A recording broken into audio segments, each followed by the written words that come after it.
When my daughter got married, I kept a big secret. I had inherited $12 million from her grandpa. Thankfully, I kept quiet, because after the wedding, her new husband came to me with a notary. The ceremony had been beautiful, I'll give them that. Emma looked radiant in her white dress, and her new husband Jake seemed charming enough. I'd footed the bill for the whole thing, $30,000 for a party that lasted 4 hours. I didn't mind. She was my only child, and her grandfather would have wanted her to have a perfect day. What I didn't expect was what happened at the reception. I was standing by the bar, nursing a whiskey, when Jake walked up to me. His smile had changed. It wasn't the warm, grateful expression he'd worn during the ceremony. This smile was cold, calculated. "We need to talk," he said. "About what?" "About the apartment." My apartment was a modest 2-bedroom in a quiet neighborhood. Nothing fancy, but it was paid off and comfortable. "What about it?" "Emma and I will need it. We're moving in next week."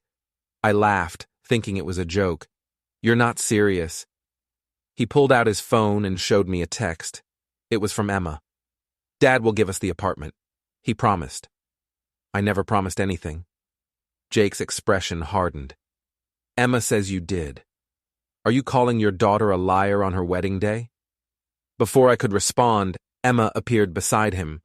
She'd changed out of her wedding dress into a cream-colored cocktail dress. Her makeup was perfect, her hair styled in loose curls. She looked beautiful and completely cold. "Dad, we need to talk about your living arrangements," she said.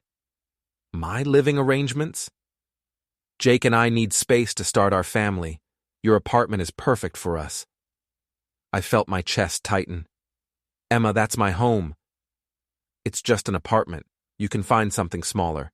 You don't need 2 bedrooms." The conversation was attracting attention. Other guests were glancing over, pretending not to listen, while clearly eavesdropping on every word. "We're not having this discussion here," I said quietly. "Why not?" Emma's voice rose. "Are you embarrassed? You should be. You're being selfish on my wedding day." Jake put his hand on her shoulder. "Babe, let's not make a scene." But Emma was just getting started. "No, he needs to hear this. Grandpa would be ashamed of you. He always said family comes first, but you're putting yourself ahead of your own daughter." Emma had no idea what she was talking about. My father had died 2 years ago, and yes, he'd believed in family, but he'd also believed in common sense and not letting people walk all over you. "Your grandfather has nothing to do with this," I said. "He has everything to do with this." Emma's face was flushed now. "He worked his whole life to provide for this family, and you're disrespecting his memory by being stingy." People were definitely watching now. I could feel their eyes on us, judging, waiting to see what would happen next. "Emma, you're out of line." "I'm out of line? You're the one who won't help your own daughter." Jake tried to intervene again, but Emma shook him off. She stepped closer to me, her voice dropping to a harsh whisper that somehow carried across the room. "Give us the keys." "No." Her hand moved so fast I barely saw it coming. The slap cracked across my face like a gunshot. The room went silent. Even the band stopped playing. I stood there, my cheek burning, staring at my daughter. She didn't look sorry. She looked triumphant. "How dare you?"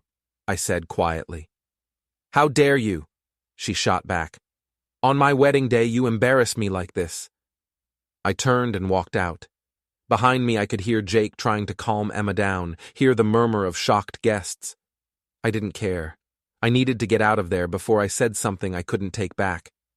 I sat in my car for 10 minutes, my hands shaking on the steering wheel. The left side of my face still stung. I'd raised Emma by myself after her mother died when she was 6. I'd worked 2 jobs to pay for her college. I'd been there for every recital, every graduation, every heartbreak. And she'd just slapped me in front of 100 people. My phone buzzed, a text from an unknown number. "I need to speak with you. It's about your daughter and your father's estate. Meet me at Joe's Diner on Maple Street in 1 hour. Come alone." I stared at the message. Nobody knew about the inheritance except me and my father's lawyer, who'd passed away 6 months ago. His firm had handled everything discreetly. The money was sitting in investment accounts under my name only. I should have deleted the text, should have driven home and locked my doors. But something in my gut told me this was important. I drove to Joe's diner. The diner was nearly empty when I arrived. A waitress wiped down tables, and an old man sat at the counter nursing coffee. In the back corner booth sat a man in his 50s, wearing a gray suit and expensive-looking glasses. He waved me over. "Thanks for coming," he said, as I slid into the booth across from him. "My name is Robert Chen. I was a colleague of your father's lawyer, Thomas Brennan." "Thomas never mentioned you." "He wouldn't have. Our relationship was confidential." Robert pushed a manila folder across the table. "I'm going to be direct.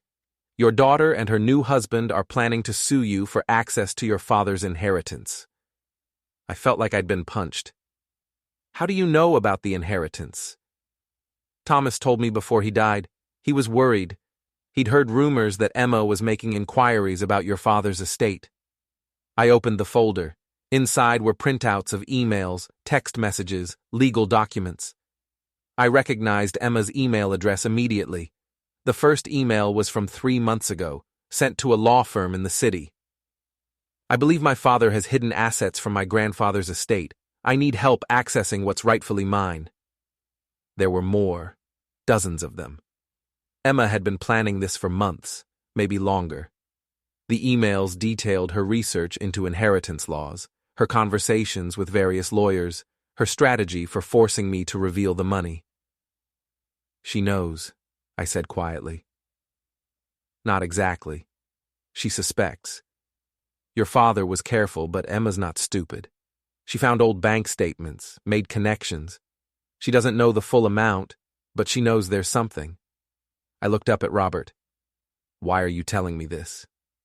"Because Thomas was my friend, and he trusted you. He thought you were doing the right thing by keeping the inheritance quiet. Your father specifically instructed that the money should be managed carefully, not just handed over." Emma was 23 when Dad died. She'd just finished college and had $100,000 in student loans. I paid those off. If I'd told her about the $12 million, she would have quit her job and blown through it in 5 years. "I know. Thomas showed me your father's letter. He understood why you kept it secret." Robert leaned forward. "But here's the problem. Jake isn't just some guy Emma married. He's a litigation specialist. He works for a firm that handles estate disputes. This marriage wasn't an accident." The words hit me like a freight train. "What are you saying?" "I'm saying Jake targeted your daughter. He found out about the potential inheritance 6 months ago through his firm's research. He engineered their relationship, proposed quickly, and convinced Emma that you were hiding something from her." I looked down at the folder again. There was a printout from a private investigator's report.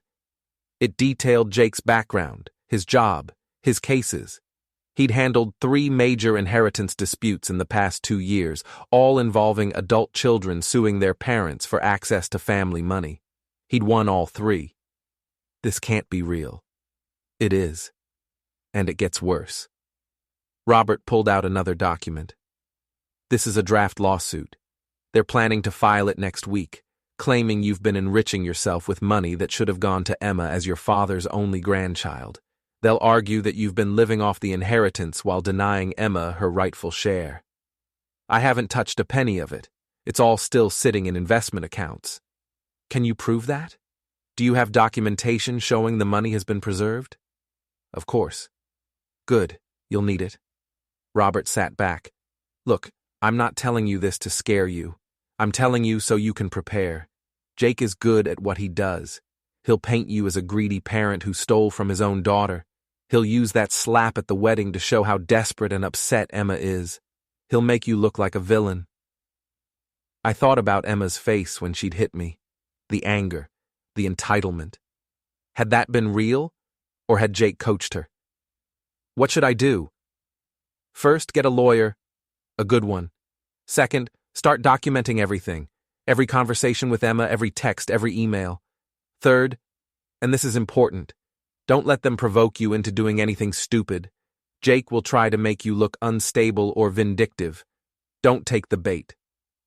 Why are you helping me? Robert was quiet for a moment. Because Thomas was my friend, and he believed in doing the right thing. Your father trusted you with that money for a reason. I'm not going to let some opportunistic lawyer destroy that trust. He stood up, leaving the folder on the table. Read everything in there. Make copies. And call me if you need anything. He handed me a business card. I mean it. Thomas would have wanted me to look out for you. After he left, I sat in the booth for an hour, reading through every document. The emails from Emma got progressively more hostile. In one, she talked about how I'd always been controlling and how I never respected her independence. In another, she said I'd brainwashed her about money and made her think she didn't deserve her grandfather's wealth. None of it was true. I'd encouraged Emma to be independent. I'd taught her about money, about saving, about not living beyond her means. I'd done everything right. But Jake had twisted it all. In his notes to Emma, he'd reframed every lesson as manipulation, every boundary as control. He'd convinced her that I was the enemy. My phone rang. Emma. Dad, we need to talk. I don't think we have anything to say to each other right now. Don't be dramatic. Look, I'm sorry about earlier. The wedding was stressful, and I overreacted. You slapped me in front of everyone. I know, I feel terrible. Can you come over tomorrow? I want to apologize properly. I thought about Robert's warning. Don't let them provoke you. I'll think about it. Please, Dad. It's important. There was something in her voice, a forced sweetness, like she was reading from a script. I said I'll think about it. I hung up. The next morning, Emma called again, and then again. By noon, she'd left 5 voicemails, each one more urgent than the last. Dad, please call me back. Dad, I really need to talk to you. Dad, this is important. It's about Grandpa. That last one made me pause. I called her back. Finally, she said, can you come over at 3? Jake and I want to clear the air. Emma, I don't think... Please, I know things got out of hand yesterday. Let's fix this. Against my better judgment, I agreed. Their apartment was in a new development downtown, one of those places with floor-to-ceiling windows and concrete floors. Jake answered the door, smiling like we were old friends. Thanks for coming. Can I get you something to drink? I'm fine. Emma was sitting on the couch, looking nervous. A man in a suit sat across from her, a briefcase open on the coffee table. Dad, this is David Morrison. He's a notary. I stopped walking. What's going on? We just need you to sign a few things, Jake said smoothly. Nothing major. Sign what? David pulled out a document. This is a release form acknowledging that you'll be transferring ownership of your apartment to your daughter and her husband. It's pretty standard. I'm not signing anything. Dad, please, Emma said. We've already put down a deposit on furniture. The lease on our old place is up next week. You should have talked to me before making plans. Jake stepped forward. Look, we're trying to be reasonable here. You don't need that apartment. Emma told me you've been thinking about downsizing anyway. Emma told you wrong. Did she? Or are you just being stubborn? I looked at my daughter. Did you really invite me here to ambush me with a notary? It's not an ambush. We're trying to help you. This way, everything is legal and official. Official? Emma, you can't just take someone's property. David cleared his throat. Actually, there are some legal gray areas here. If your daughter can demonstrate that you promised her the apartment as part of her wedding gift, and that she relied on that promise to her detriment, she might have a claim. I laughed. It wasn't a happy sound. She can't demonstrate that because I never promised her anything. Dad, you did. Last Christmas you said I'd always have a place to live. That's not the same thing. It is to me. Jake put his hand on Emma's shoulder. "Babe, why don't you let me handle this?" He turned to me. "Here's the situation. Emma believes you've been keeping things from her. Important things. Things related to her grandfather's estate." There it was. The real reason for this meeting. "I don't know what you're talking about." "Don't you?" "Because I did some digging. Your father was worth a lot more than anyone realized. And when he died, everything went to you. That's interesting, don't you think? Why wouldn't he leave anything directly to his only grandchild?" "That was his decision." "Was it?" I felt my hands clench into fists. "Get out of my way. I'm just asking questions. Questions a judge might ask when we file our lawsuit next week." "Lawsuit?" Emma stood up. "Dad, it doesn't have to be like this. Just tell us the truth. Did Grandpa leave you money? Did he leave me anything?" I looked at my daughter, really looked at her. She was 25 years old, beautiful and smart, and completely under Jake's control. How had this happened? When had I lost her?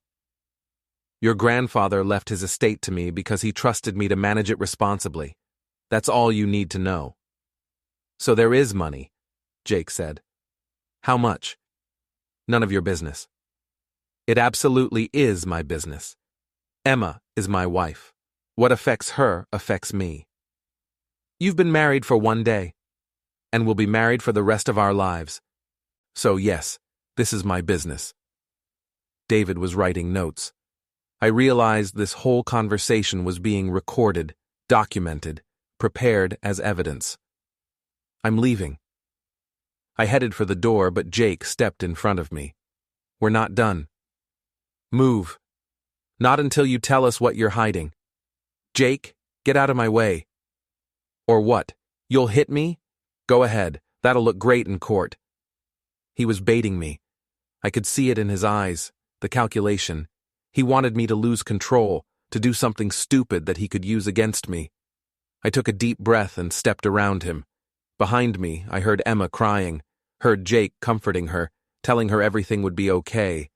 I got in my car and drove.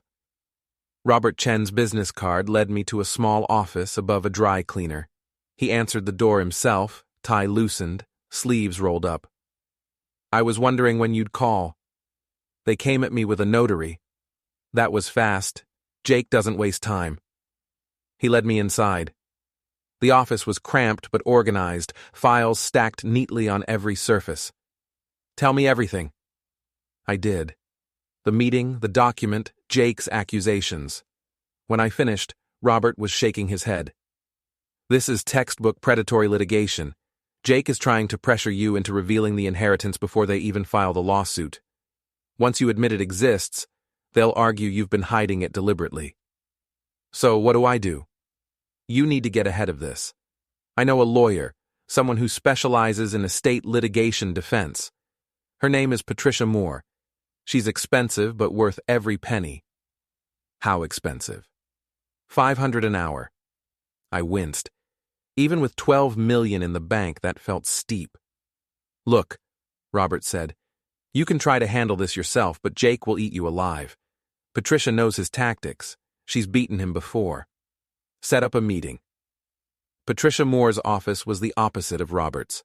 Glass desk, modern art on the walls, a view of the city skyline. She was in her 40s, sharply dressed, with the kind of presence that made you stand up straighter. "Robert filled me in on the basics," she said after we shook hands. "I've looked into Jake's background. He's won several inheritance cases, but they were all against clients who didn't have good legal representation. You're not going to be one of those clients. Can they actually sue me? Anyone can sue anyone. The question is whether they can win. Based on what Robert told me, your father's will was clear. He left everything to you with no conditions. Emma wasn't mentioned. Does that matter?" "It does. If your father had intended Emma to inherit, he would have said so. The fact that he didn't indicates he trusted your judgment about when and how to distribute the money." "So I'm safe?" Patricia hesitated. "Legally, you're on solid ground. But Jake will try to make this about morality, not law. He'll argue that even if you're legally entitled to the money, you're morally obligated to share it with Emma. He'll paint you as a greedy parent who's denying his daughter her birthright. That's not what happened. I know. But that's the story he'll tell, and stories matter. Judges are human. They have kids. If Jake can make you look like a bad parent, he might convince a judge to rule in Emma's favor on some technicality. So what do? We build our own story. We show that you've been a responsible parent, that you paid for Emma's education, that you've supported her financially. We demonstrate that the inheritance has been carefully preserved and that you've been managing it exactly as your father intended. And we expose Jake for what he is, a predatory lawyer who married your daughter to get access to family money. Can we prove that? Robert's investigation helps, but we need more. I want you to document everything. Every conversation with Emma, every interaction with Jake, every attempt they make to pressure or manipulate you. I also want permission to hire a private investigator to dig deeper into Jake's background. Do it. Good. In the meantime, do not, under any circumstances, have any contact with Emma or Jake unless your lawyer is present. Don't answer their calls, don't respond to their texts. If they show up at your door, don't let them in. She's my daughter. I understand. But right now, she's also your adversary. Every word you say to her can and will be used against you. You need to treat this like the legal battle it is. I left Patricia's office feeling both better and worse. Better because I had professional help. Worse because I was treating my own daughter like an enemy. Over the next week, I followed Patricia's advice. I didn't answer Emma's calls. I didn't respond to her texts. I stayed in my apartment, reading through the documents Robert had given me, making notes, building our defense. Emma's messages became increasingly frantic. Dad, please talk to me. Dad, I'm sorry about the notary. That was Jake's idea. Dad, are you okay? I'm worried about you. Dad, if you don't respond, I'm calling the police for a wellness check. That last one made me call Patricia. Let her call the police, Patricia said. When they show up, you'll be fine. You'll explain that you're avoiding contact on advice of counsel. It'll actually help our case. It shows that Emma is escalating unnecessarily. This feels wrong. I know, but it's necessary. The police did show up 2 days later. A young officer knocked on my door, looking apologetic. We got a call from your daughter. She's worried about you. I'm fine, just dealing with some family issues. She mentioned something about an inheritance dispute. That's between me and my lawyer. The officer nodded. Look, I'm not here to get involved in family drama. I just need to confirm you're alive and not in danger. I'm both of those things. Good enough for me. He tipped his hat and left. 20 minutes later, my phone rang. Patricia. The police visit worked in our favor. I just got a call from Jake's firm. They're filing the lawsuit tomorrow. That was fast. They're trying to pressure you. They think if they move quickly, you'll panic and settle. But we're not going to panic. We're going to fight. The lawsuit arrived the next morning, delivered by a process server who looked bored. I read through the document, my hands shaking. Emma Walker v. Thomas Walker, case number 2025 CV 8472. They were suing me for half of the inheritance, $6 million, plus damages for emotional distress and breach of fiduciary duty. The complaint painted me as a manipulative parent who had isolated Emma from her grandfather, convinced him to leave everything to me, and then hidden the money while watching Emma struggle with student loans and entry-level salaries. None of it was true, but it was compelling. If I were a judge reading this without context, I might believe it. Patricia filed our response within 48 hours. Her brief was a masterpiece, methodically dismantling every claim in Emma's lawsuit. She included my father's original will, documentation of the money I'd spent on Emma's education and living expenses, and character statements from people who knew our family. She also included something I hadn't expected, a detailed timeline of Jake's relationship with Emma, complete with evidence that he'd researched my father's estate before they'd even started dating. "This is going to make Jake very angry," Patricia warned. "He doesn't like being exposed." She was right. 2 days after we filed our response, I got a text from an unknown number. It was a photo of my apartment building, taken from across the street. The message below said, "You can't hide forever." I showed it to Patricia, who immediately called the police. An officer came to take my statement, but there wasn't much he could do. "It's creepy, but it's not technically a threat," he said. "If you get more messages, or if anyone shows up at your building, call us immediately." That night, I couldn't sleep. I kept thinking about Emma, about how we'd gotten here. I remembered her as a little girl, crying in my arms after her mother's funeral. I remembered teaching her to ride a bike, helping her with homework, watching her graduate from college. How had that sweet kid become someone who would hire a lawyer to sue her own father? Jake. That was how. Patricia's private investigator was a woman named Susan Reeves, and she was thorough. Jake had done this before. Not exactly this, but close. 3 years ago, he'd dated a woman whose father had recently died, leaving a substantial estate. Jake had encouraged her to sue her mother for a larger share. The lawsuit had been vicious, destroying the family. Jake and the woman had broken up right after the settlement was finalized. He'd walked away with nothing, but he'd learned valuable lessons about how inheritance disputes worked. 2 years ago, he'd befriended a man whose grandfather had left a trust fund. Jake had helped him sue the trustee, his own uncle, for mismanagement. They'd won. Jake had gotten a referral fee from the lawyer who handled the case. Emma was the third. "He's basically a con artist," Susan explained as we sat in Patricia's office. "He targets people with family money, gets close to them, convinces them they're being cheated, and then profits from the resulting lawsuits." "But he married Emma," I said. "That's different from just dating someone." "Is it? Look at the timeline. They got engaged after 6 months. He insisted on a quick wedding. He's made Emma financially dependent on him. She quit her job last month to focus on starting a family.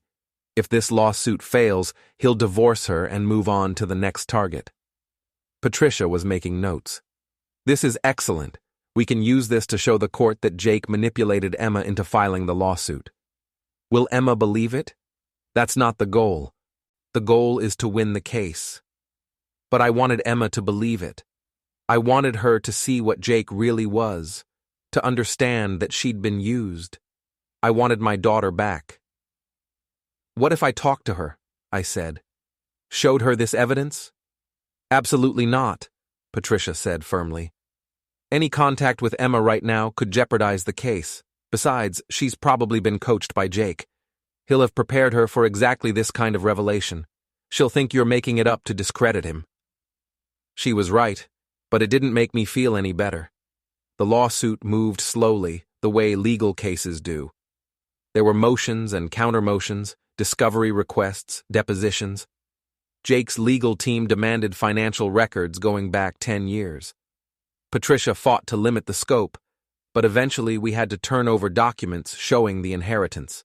The moment Jake's lawyers saw those numbers, everything changed. They'd been expecting maybe $1 million, maybe $2 million. When they realized it was $12 million, the settlement offers started pouring in. First, they wanted $8 million, then $7 million, then $6 million. Each offer came with a deadline and a threat. Agree now, or we'll take you to trial and destroy your reputation. Patricia rejected every offer. "We're not settling," she told me. "They have no case. Your father's will is ironclad. Emma was an adult when he died, and he chose to leave everything to you. There's no legal obligation for you to share it." "But what about the moral obligation?" She looked at me carefully. "Is that what this is about? You feel guilty?" "Emma is my daughter. Maybe I should have told her about the money." "Maybe.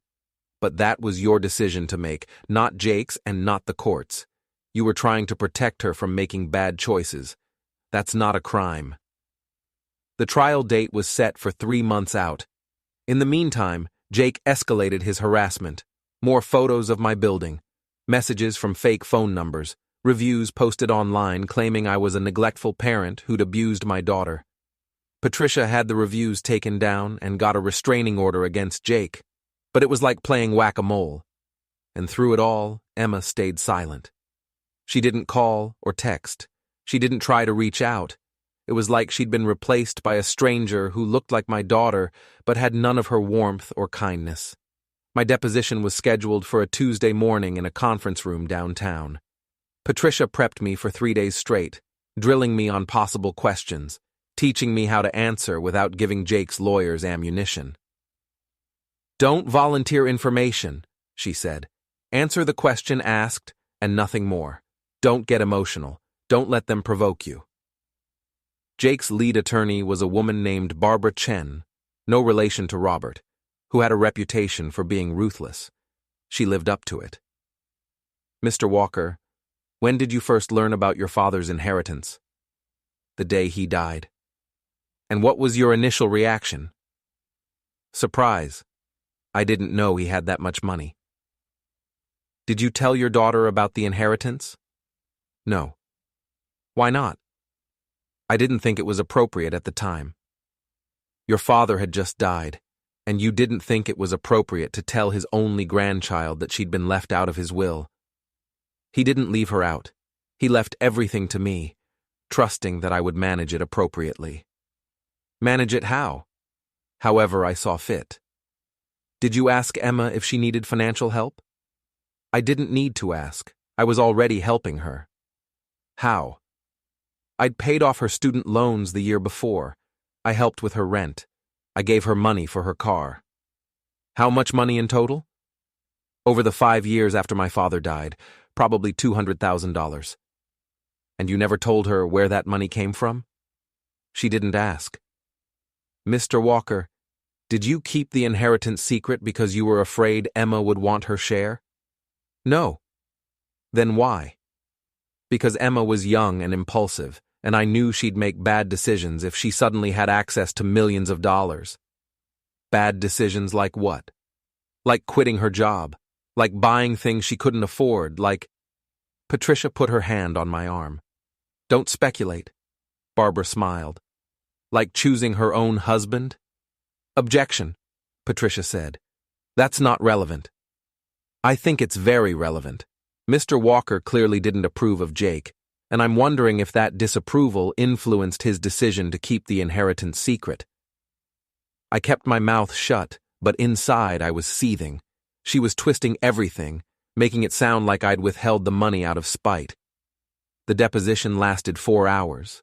By the end, I was exhausted. Patricia said I'd done well, but I didn't feel like I had. I felt like I'd been put on trial for being a parent. Emma's deposition was scheduled for the following week. I wasn't allowed to attend, but Patricia recorded it and showed me the highlights. Emma looked smaller than I remembered, fragile. She sat beside Jake, who held her hand throughout the questioning. "Ms. Walker, did your father ever discuss your grandfather's estate with you?" "No, never." "Did that surprise you?" "At first, no. I thought maybe Grandpa didn't have much money. But then Dad kept giving me these large amounts of cash, and I started wondering where it was coming from." "When did you first suspect your father might be hiding something?" "About a year ago. Jake and I were talking about planning for our future, and I mentioned that I wished Grandpa had left me something. Jake asked if I'd ever seen the will. I hadn't, so he helped me request a copy from the county records." "And what did you find?" "That everything had gone to my dad. At first, I thought that was normal. But then Jake explained that most people leave something directly to their grandchildren, especially only grandchildren. He said it was unusual that Grandpa had left me nothing." "What did you do with that information?" "I confronted my dad. I asked him if Grandpa had left me anything. He said no. He said Grandpa had left everything to him, and that was the end of it." "Did you believe him?" "I wanted to, but Jake kept asking questions, and the more we looked into it, the more suspicious things seemed. Dad was living in a modest apartment, but he always had money. He'd paid off my student loans without blinking. He'd helped me with rent, with my car, with everything. Where was that money coming from? What did you conclude? That Dad had been lying to me for years, that Grandpa had left me money, and Dad had kept it for himself. Patricia paused the video. She genuinely believes this. Jake has convinced her that you're the villain in this story. Can we show her the truth? We can try. But at this point, she's invested in her narrative. Admitting she was wrong would mean admitting she married a con artist and sued her own father for nothing. Most people can't handle that kind of cognitive dissonance. I watched the rest of the deposition in silence. Emma talked about how hurt she was, how betrayed she felt, how she'd lost faith in me as a parent. Every word was a knife in my chest. But there was one moment that gave me hope. Barbara asked Emma about the wedding, about the slap. Do you regret hitting your father? Emma hesitated. Just for a second, her mask slipped. Yes, she said quietly. I was angry and overwhelmed. I shouldn't have done it. But you still believe he deserved to be confronted? Yes. The mask was back in place. 2 weeks before trial, Susan Reeves called with news. I found something. Can you come to my office?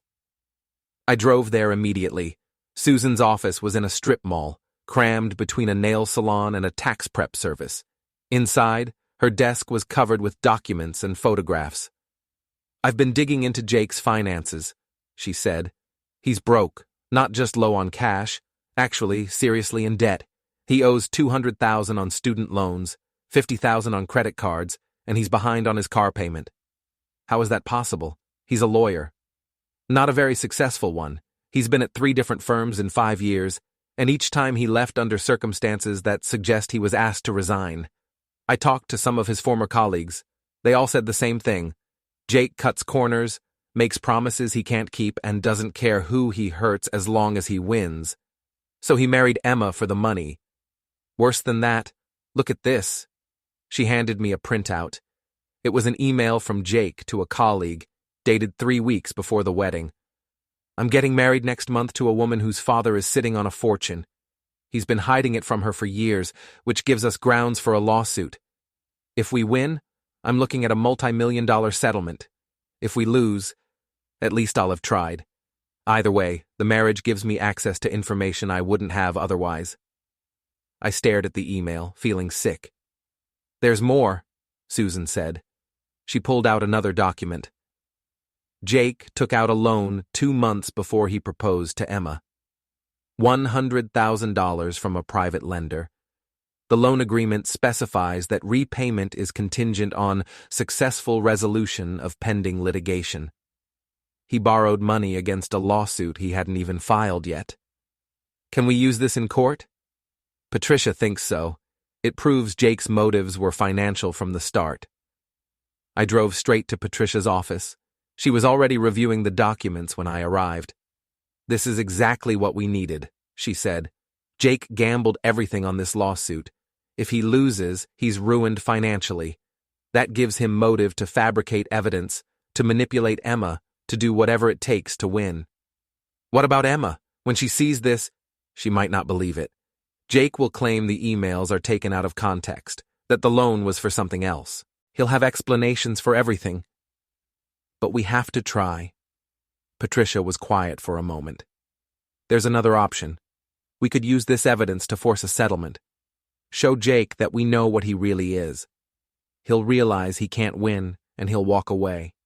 And Emma? She'll probably stay with him, at least for a while, but eventually she'll see the truth. Eventually isn't good enough. I want her to see it now. Patricia sighed. Then we go to trial and expose everything.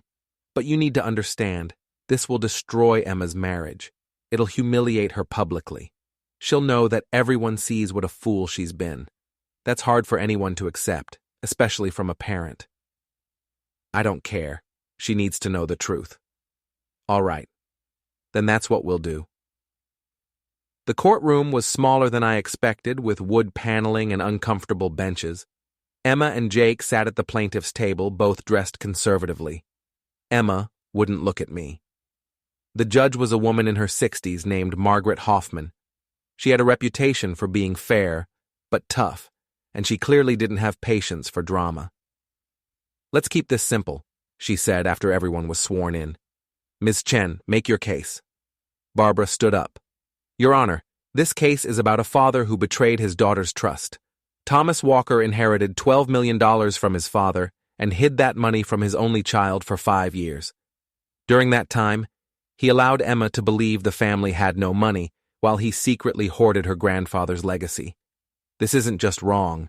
It's a breach of his duty as a parent and as the trustee of a family estate." "Mr. Walker wasn't named as trustee," Patricia countered. "He was the sole beneficiary.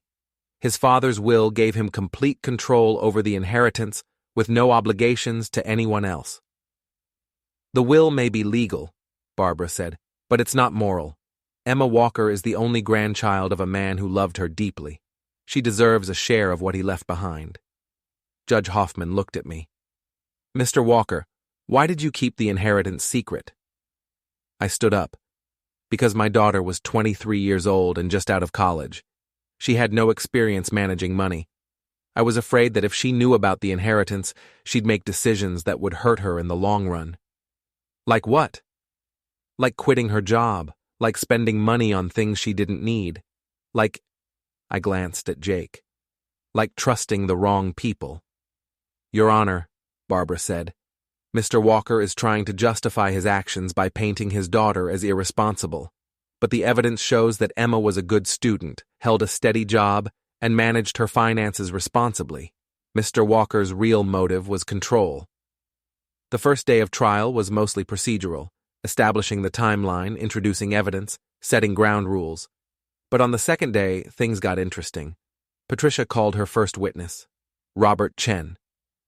Robert explained his relationship with my father's lawyer, how he'd learned about the inheritance, how he'd discovered Jake's background. "Did you investigate Jake Anderson's financial history?" Patricia asked. "I did." "What did you find?" "That Mr. Anderson was heavily in debt at the time he began dating Emma Walker. He owed approximately $250,000 to various creditors." Barbara objected. "Your Honor, Mr. Anderson's finances aren't relevant to this case."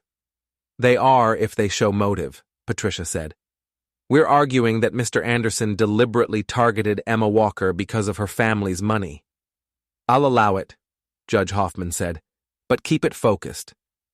Patricia showed the court Jake's emails, the loan documents, the timeline of his relationship with Emma. With each piece of evidence, Emma's face grew paler. When it was Barbara's turn to cross-examine, she tried to discredit Robert. "Mr. Chen, you were a friend of Thomas Walker's father, correct?" "I was a friend of his lawyer." "So, you have a personal interest in seeing Mr. Walker win this case?" "I have a personal interest in seeing justice done." "Isn't it true that you approached Mr. Walker first? That you inserted yourself into this situation?" "I provided information that I thought he should have. That's not insertion, that's honesty." The second witness was Susan Reeves. She walked through her investigation, explaining how she'd traced Jake's pattern of targeting people with family money. "In the past 5 years, Mr. Anderson has been romantically involved with 3 different people who were in the midst of inheritance disputes. In each case, he encouraged litigation. In each case, the families were destroyed. And in each case, he walked away once the money was distributed or the lawsuit failed." Barbara tried to object, but Judge Hoffman wanted to hear more. "Ms. Reeves, do you have documentation of these patterns?" "I do, Your Honor.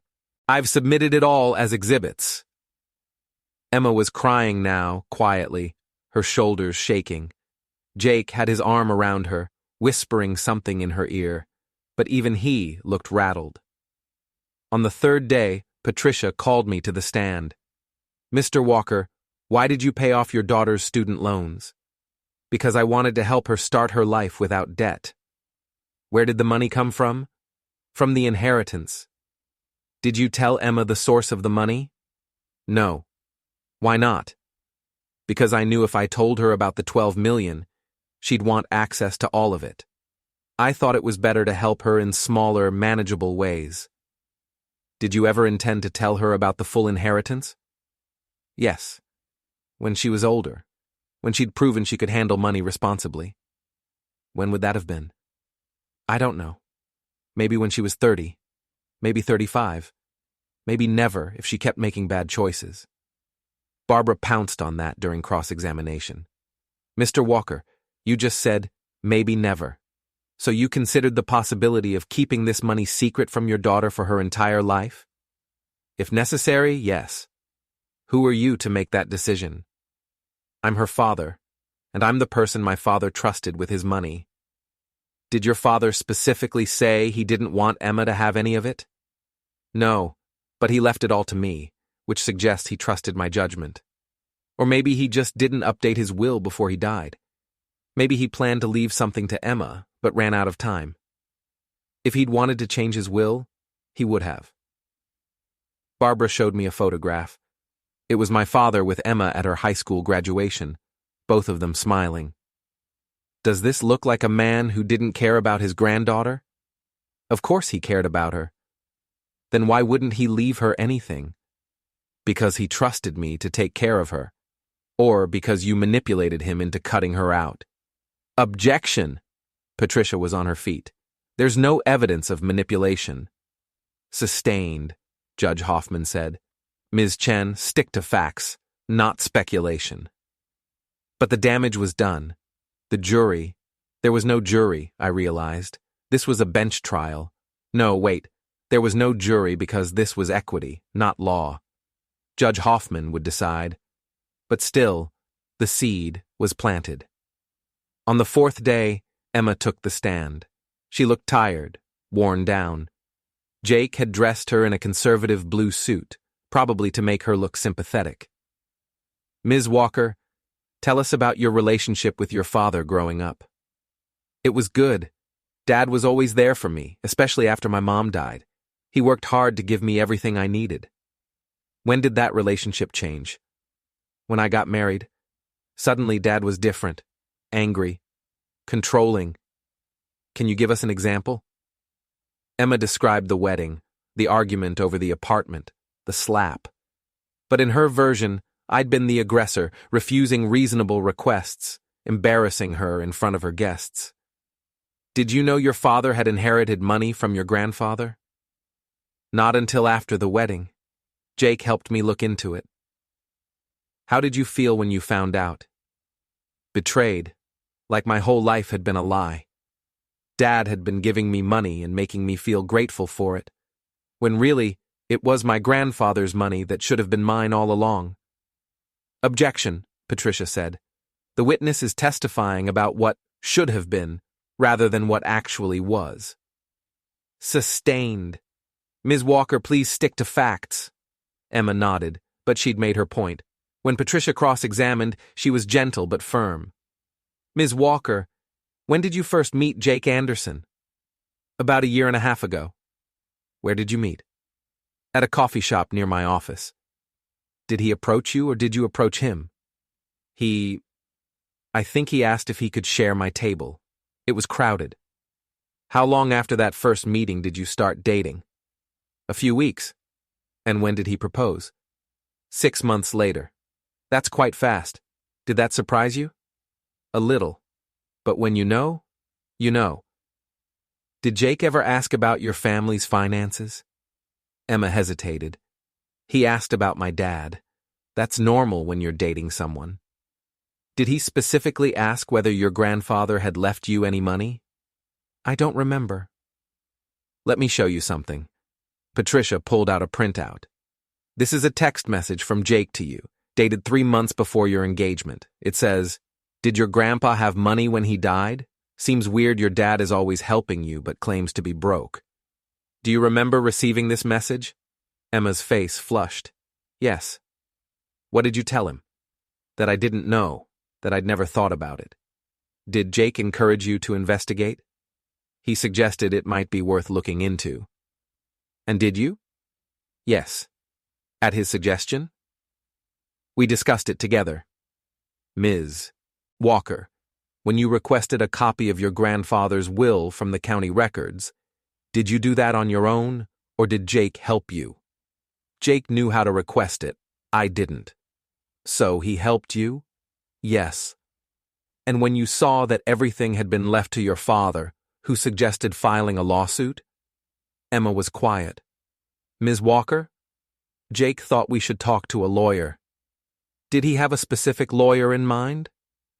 He had some colleagues who specialized in this kind of thing. So Jake helped you meet him, helped you investigate your grandfather's will, helped you find a lawyer, and helped you file a lawsuit. Is that accurate? He was supporting me. Was he? Or was he orchestrating this entire situation? Objection, Barbara said. Argumentative. Withdrawn, Patricia said. No further questions. The trial lasted 6 days total. On the final day, both sides made their closing arguments. Barbara painted me as a controlling father who'd stolen from his own daughter. Patricia painted Jake as a con artist who'd manipulated Emma into filing a baseless lawsuit. Judge Hoffman took 2 days to deliberate. When we reconvened for the verdict, the courtroom was packed. Word had gotten out about the case, and apparently inheritance disputes made for good gossip. I've reviewed all the evidence and testimony, Judge Hoffman began. This case raises important questions about family obligations and parental discretion. However, the legal issues are actually quite straightforward. She looked at Emma. Ms. Walker, I understand why you feel hurt and betrayed.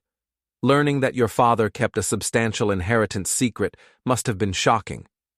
But feeling hurt doesn't create a legal obligation. Then she looked at me. Mr. Walker, I also understand your position. As the sole beneficiary of your father's estate, you had complete discretion over how to manage that money. The law doesn't require you to share it with anyone, including your daughter. She picked up a document. That said, I want to address the question of Mr. Anderson's involvement. The evidence suggests that he deliberately cultivated a relationship with Emma Walker for financial gain. The emails and loan documents paint a troubling picture of someone who saw this family as an opportunity rather than as people. Jake shifted uncomfortably in his seat. However, the judge continued, Mr. Anderson's motives, while morally questionable, don't change the fundamental legal reality. Emma Walker has no legal claim to her grandfather's estate. The will was clear, it was properly executed, and there's no evidence of undue influence or fraud. She paused. Therefore, I'm ruling in favor of the defendant. Emma Walker's lawsuit is dismissed with prejudice. She'll be responsible for court costs, but not for Mr. Walker's attorney fees, given the family relationship. Emma made a small sound, like something inside her had broken. However, Judge Hoffman said, I want to say something off the record, if I may. Everyone waited. Mr. Walker, you were within your legal rights to keep that money secret, but I wonder if you were within your moral rights. Your daughter is 25 years old. At some point, you have to let your children make their own mistakes. By hiding the inheritance, you denied her the chance to prove she could be responsible with it. She turned to Emma. And Ms. Walker, I hope you'll think carefully about the people you surround yourself with. This lawsuit has cost you your relationship with your father, and I suspect it may cost you more before it's over. The judge stood. Court is adjourned. I sat there, numb. I'd won. The inheritance was mine, legally and officially. But it didn't feel like victory. Emma was crying openly now, and for the first time, she looked at me. Really looked at me. I saw confusion in her eyes and hurt, and the beginning of something that might have been doubt. Jake was already standing, already moving toward the exit. He didn't comfort Emma. He didn't even look at her. Jake, Emma said. He stopped at the courtroom door. I need some air. Wait, I'll come with you. No, just give me a minute. He left. Emma stood there, alone in the middle of the courtroom, watching him go. I wanted to go to her, wanted to put my arm around her and tell her everything would be okay. But Patricia caught my eye and shook her head slightly. "Let her come to you," she mouthed. So I waited. Emma wiped her eyes. She picked up her purse. She walked toward the exit, moving like someone in a dream. And then she stopped. She turned around and looked at me. "Did you really think I'd waste it?" she asked. Her voice was small, broken. "I didn't know. I was scared." "Of me?" "Of losing you. If you'd had that much money, you might not have needed me anymore." "I've always needed you, Dad. I wanted you to trust me." "I know. I'm sorry." She stood there, tears running down her face. "I don't know what to do now." "You could start by going home." "To Jake?" I didn't answer. She'd have to figure that out herself. Emma nodded slowly. "I need to think." She left. Patricia put her hand on my shoulder. "Give her time." "How much time?" "As much as she needs." 3 days after the trial, Jake filed for divorce. Emma called me sobbing. "He's gone. He took everything. All the wedding gifts, the furniture we bought, even the car. He cleaned out our joint account and left me with nothing." "Where are you?" "At the apartment, but I can't afford it by myself. The lease is in both our names, but he says he's not paying his half." "Come home." "Home?" "To my apartment. Your old room is still there." There was a long silence. Then, "Okay." She moved back in that weekend. It was awkward at first. We moved around each other like strangers, making small talk about the weather and what to have for dinner. But gradually, slowly, we started talking about real things. "How did I not see it?" Emma asked one night over takeout. "How did I not see what Jake really was? Because he was good at pretending, and because you wanted to believe him. I destroyed our relationship for a man who never loved me. You didn't destroy it. You damaged it. There's a difference." She picked at her noodles. "Do you hate me?" "No." "You should. I sued you. I called you a thief. I slapped you in front of everyone. You were manipulated by someone who knew exactly how to play you. That's not your fault." "It feels like my fault." I reached across the table and took her hand. I'm not going to lie and say this didn't hurt. It did. But you're still my daughter. That doesn't change." She started crying again. She'd been doing a lot of that. "I don't deserve your forgiveness." "Maybe not. But you're getting it anyway." Over the next few weeks, Emma started putting her life back together. She found a new job, a better one actually, working for a marketing firm downtown. She started seeing a therapist to work through what had happened. She even started dating again, though she was cautious now, less trusting. And we talked. Really talked, in a way we hadn't in years. "Why didn't you tell me about the inheritance?" she asked one night. I'd been expecting the question. "Because I was scared. Your mom died when you were so young, and I raised you by myself. I worked hard to teach you about money, about responsibility. But I was never sure if the lessons took. When Dad died and left me all that money, I panicked. I thought if you knew about it, you'd change. You'd become entitled, lazy. You'd lose the drive that made you who you are. You didn't trust me." "No, I didn't. And I'm sorry for that." Emma was quiet for a long time. "I understand why you did it. I don't agree with it, but I understand. That's more than I deserve." "Probably." She smiled, and for the first time since the wedding, it was a real smile. "So what happens to the money?" she asked. "What do you mean?" "The 12 million. What are you going to do with it?" I'd been thinking about that a lot. "I'm going to set up a trust. For you, and for any grandchildren I might have someday. The money will be managed by professionals, and you'll get disbursements on a schedule. Enough to be comfortable, but not enough to stop working or doing something meaningful with your life. You're still controlling it. I'm still managing it. There's a difference." "Is there?" "Yes. Control is about power. Management is about responsibility.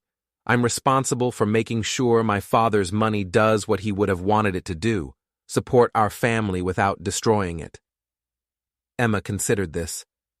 Can I see the trust documents before you finalize them? Of course.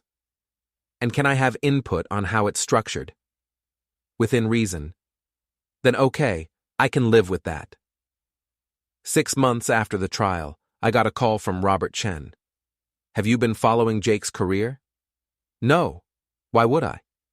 Because it's imploding. He's been fired from his firm. Turns out he'd been borrowing against future settlements for years, promising clients outcomes he couldn't deliver. The state bar is investigating him for ethical violations. Good. There's more. He's facing criminal charges for fraud. Apparently, he forged documents in one of his cases. If he's convicted, he could go to prison. I thought about Emma, about how close she'd come to tying her entire future to this man. Send me the details, I said. I want to show Emma. That night, I showed her the articles Robert had sent. She read them in silence, her face unreadable.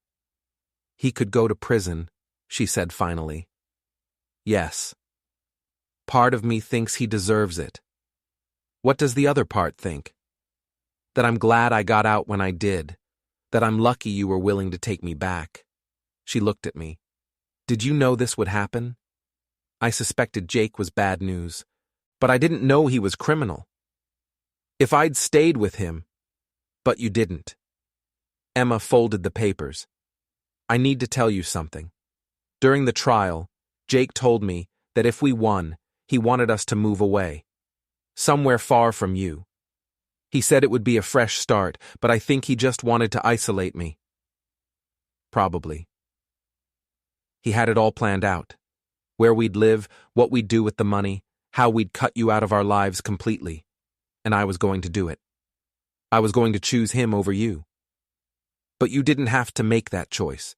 The trial ended, and here you are. Here I am, she echoed. Living in my childhood bedroom at 26, working an entry-level job, divorced after 6 months of marriage. This isn't what I thought my life would be. It's not what I thought your life would be either. But it's not over. You're young. You've got time to rebuild. With $12 million sitting in a trust account. Does that bother you? She thought about it. A year ago it would have. Now? I'm just relieved I didn't blow through it with Jake. You were right to keep it from me. I'm not sure I was right. I think I was scared. You can be both. Over the next few months, Emma and I worked with lawyers to set up the trust. It was more complicated than I'd expected, with provisions for education, housing, emergencies, and distributions at various ages. Emma had input on all of it, and she was thoughtful about the structure. I don't want my kids to know about this until they're 30, she said. If I have kids, I want them to work for what they have. That's wise. I learned from the best. She was still seeing her therapist, still processing what had happened, but she was healing, and so was I. One afternoon, we drove out to my father's grave. It was the first time Emma had visited since the funeral. Hi, Grandpa, she said, kneeling by the headstone. Sorry it took me so long to come back. I stood behind her, hands in my pockets. I messed up, Emma continued. I let someone convince me that Dad was the bad guy, when really Dad was just trying to protect me, just like you protected him. I get it now. She stood up, brushing dirt off her knees. I wish you were here to tell me I'm being stupid about this. You were always good at that. He thought you were brilliant, I said. He told me once that you'd do great things someday. He believed in you. Even though he didn't leave me any money? Especially because of that. He knew you'd be fine without it. The money was just security, not a replacement for who you were. Emma leaned against me, and I put my arm around her. We stood there for a while, not talking, just being together. Thank you, she said finally. For what? For not giving up on me, for taking me back even after everything. You're my daughter. That's what parents do. We drove home as the sun set, the sky turning orange and pink. Emma fell asleep in the passenger seat, and I glanced over at her. She looked peaceful, younger than she had in months. Maybe Judge Hoffman had been right. Maybe I'd been wrong to keep the inheritance secret for so long. But I'd also been right to protect it from Jake. Emma would have her share eventually when she was ready. Until then, I'd keep managing it, keep making sure my father's legacy did what it was supposed to do. Support our family, keep us together, keep us safe. Epilogue. 3 years later, Emma got promoted to senior account manager at her firm. She moved into her own apartment, a nice one-bedroom in a good neighborhood. She started dating a teacher named Chris, who made her laugh and never once asked about her family's finances. The trust was working exactly as planned. Emma got her quarterly disbursements and used them wisely, paying off her car, building an emergency fund, investing in her retirement. She'd matured in ways I hadn't thought possible 3 years ago. Jake went to prison for 18 months for fraud. When he got out, he left the state. I heard through Robert that he was working at a car dealership in Arizona, far from the legal world he'd destroyed. As for me, I retired. Sold my apartment and bought a small house near Emma. Started spending more time with her and Chris, who was planning to propose soon. He'd asked my permission first, which I respected. "What are you going to tell him?" Emma asked. "About the money? The truth. That there's a trust, that it's managed carefully, that he'll never have to worry about you being taken advantage of again." "Will he care?" "If he's the right person for you, he won't," Chris proposed on a Sunday afternoon in their favorite park. Emma called me immediately afterward, crying happy tears this time. "He said yes," she said, though that made no sense. I said yes. I'm happy for you, Em. You'll walk me down the aisle?" "Of course." The wedding was small, just family and close friends. Nothing like the extravaganza she'd had with Jake. This time it felt real. Honest. As I walked Emma down the aisle, I thought about my father, about the inheritance that had almost destroyed our family, but ultimately helped heal it. Money, I'd learned, was just money. It could buy comfort and security, but it couldn't buy trust or love or the kind of relationship Emma and I had rebuilt. What mattered was family. What mattered was being there for each other, even when things got hard. Especially when things got hard. I handed Emma over to Chris, and she squeezed my hand one last time before letting go. "I love you, Dad." "I love you too." And that was worth more than $12 million. That was worth everything.